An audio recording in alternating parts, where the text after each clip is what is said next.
안녕하세요. 이 작가입니다. 오늘은 여러분에게 가문에 대해서 한번 이야기를 해볼게요. 아마 들으시면 굉장히 흥미진진하다는 느낌을 받을 건데요. 제가 얼마 전에 이렇게 인터넷에서 이런저런 걸 찾아보다가 굉장히 흥미로운 기사를 발견했거든요. 그 기독교 뉴스에서 나오는 기사를 제가 하나 읽었는데, 법조인의 가문, 그리고 전과자의 가문, 이런 비슷한 타이틀이었어요. 미국에서 벤자민 프랭클린보다 더 위대하다는 평가를 받는 사람으로 누가 있는지 혹시 아시나요? 저도 처음 알았거든요.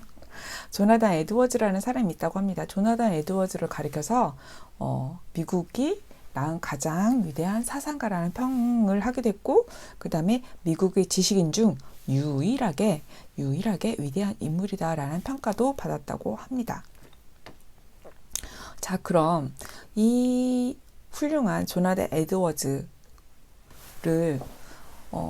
왜 제가 이야기를 하냐면, 이 미국의 뉴욕시 교육위원회라는 곳인데요. 그곳에서 한 부모의 영향에 따라서 그 후손이 어떻게 되는지 보기 위해서 이 사람을 조사했다고 합니다. 그런데 혼자만 조사하면 비교 대상이 없잖아요. 그래서 다른 사람도 같이 조사를 했다고 그래요. 18세기 사람들이거든요. 18세기 두 사람을 표본 모델을 정해서 그 조사를 했는데, 이 사람하고 비교를 하기 위해서는 동시대 사람으로 해야 된다. 그래서 동시대, 그것도 같은 지역, 그리고 또 같은 경제적 조건, 평등하게 조사를 하기 위해서 조건을 그리고 같은 가족 수를 가진 두 가정을 표본으로 정했다고 해요. 한 사람은 제가 아까 말한 대로 프린스턴 대학 설립자고 미국 부흥운동을 일으킨 조나단 에드워즈 목사님이셨다고 하네요. 다른 한 사람은 뉴욕에서 살롱 술집을 경영하면서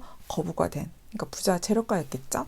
마커스 슐츠, 이 두 사람을 5대에 걸쳐서 조사를 했다고 합니다. 자, 이 두 가정의 차이가 무엇이었냐면, 조나단 에드워드는 항상 성경을 가까이 하고, 그 다음에 클래식 고전, 독서에 굉장한 신경을 많이 썼다고 그래요. 그래서 후손들에게 그런 것을 많이 물려주고 그런 분위기를 잡아주려고 굉장히 많이 애를 썼고, 마커스 슐츠는 당연히 성경에 무관심하고 독서에도 또한 전혀 힘쓰지 않은 전통인가요, 이게? 전통을 물려줬다고 합니다. 그래서 그 조나단 에드워드 같은 경우는 평생 그 자식들 앞에서 성경을 읽고 독서를 하는 모습을 스스로 보이는 모습을 많이 보였고, 그 다음에 가정에 대한 인식 자체가 사랑으로 자녀를 키우면서 가정을 최상의 학교라고 생각을 했다고 해요. 정말 너무 좋은 생각이죠. 가정을 최상의 학교라고 생각을 했다고 하고, 그에 반해서 슐츠는 말 그대로 가정을 의식주의 기능만을 갖춘 곳으로 생각했던 사람이라고 합니다. 그래서 에드워즈는 그들의 후손은 가정에 살았고 홈에 살았죠. 홈 스위트 홈. 슐츠의 가족과 후손은 홈이 아니라 집에서 살았다고 합니다. 하우스. 홈과 하우스의 차이 확 느껴지시죠? 그리고 에드워드 가문을 연구한 사람들은 또 하나 굉장히 중요한 걸 찾아냈다고 그래요. 뭐 하냐면 부부 사이의 금실이 굉장히 좋았다고 합니다. 항상 서로를 사랑하면서 행복하게 살아서 자손들은 자연스럽게 부부가 서로 존중하고 배려하는 모습을 계속 보면서 자란 거겠죠. 그리고 슐츠 같은 경우는 뭐 평범했겠죠. 아무래도 살롱을 하고 술과 가까운 생활을 하다 보니까. 그래서 이제 중요한 게 나왔습니다. 5대에 걸쳐서 그 후손들을 조사했다고 그랬잖아요. 조나단 에드워즈의 후손들은 어떻게 됐을까요? 5대에 걸쳐서 후손은 896명이 나왔다고 합니다. 이들 중 한 명은 부통령, 와우. 4명은 상하원 의원, 12명은 대학 총장, 대학 총장?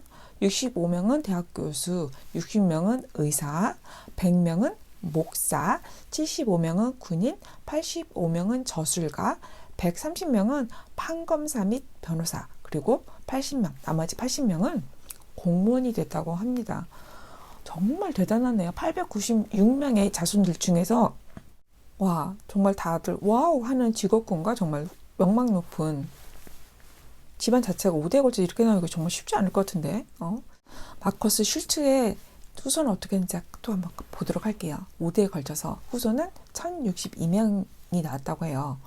이들 중 교도소에 수감되었던 사람이 96명, 정신병자나 알코올 중독자가 58명, 그리고 또 창녀까지 있었네요. 창녀가 65명, 영세민이 286명, 제대로 된 제도 교육을 받지 못한 사람이 460명이나 됐다고 합니다. 아까 슐츠 집안도 굉장히 돈이 많은 집안이었잖아요. 그럼에도 불구하고 와, 후손은 이렇게 완전히 달라지네요. 극과 극으로. 와, 이럴 수가 있구나. 지금 제가 앞에 했던 것은 조나단 에드워드는 성경과 독서에 굉장히 힘쓰는 전통을 후손들에게 물려주었고, 슐츠는 독서에도 힘쓰지 않고 당연히 성경도 가까이 하지 않은 전통을 물려주었다고 했죠. 이런 전통성을 어떤 전통성을 물려주느냐에 따라서 이렇게 후손들의 모습이 달라진다고 합니다. 제가 하고 싶은 말은 이거예요. 지금 제가 하고 있는 혹은 저의 부모로부터 제가 물려받은 것들이 저는 또 그것을 저의 자식들에게 물려주는 거고 제 자식은 또 그 아이들에게 물려주는 거고 한 집안의 그 어떤 흐르는 정신, 스피릿 이런 것들은 한 집안에서 끝나는 게 아니라 계속 대를 이어서 흐르는 거라고 지금 이 결과가 보여주고 있는 것 같아요. 그러면 제가 하고 싶은 말은 뭐냐면 당장 저희가 할 수 있는 건 아이들에게 무엇을 알려주면 좋을까요? 집안마다 종교는 다를 수가 있으니까 제가 성경 이야기는 안 하겠지만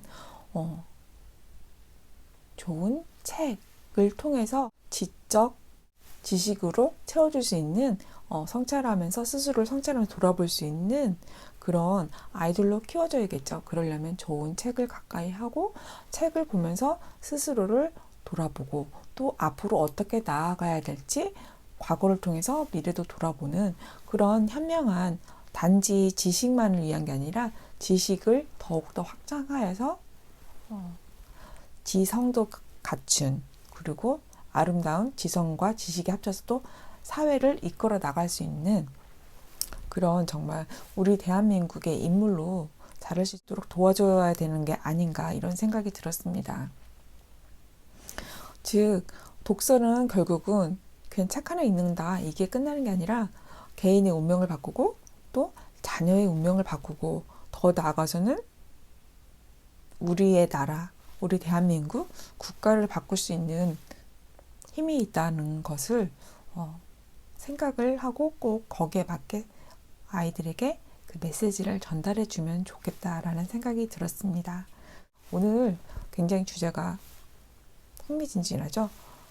같은 사람을 가문을 비교했는데 누군가는 법조인의 가문이 되고 또 누구는 범죄인의 가문이 된다.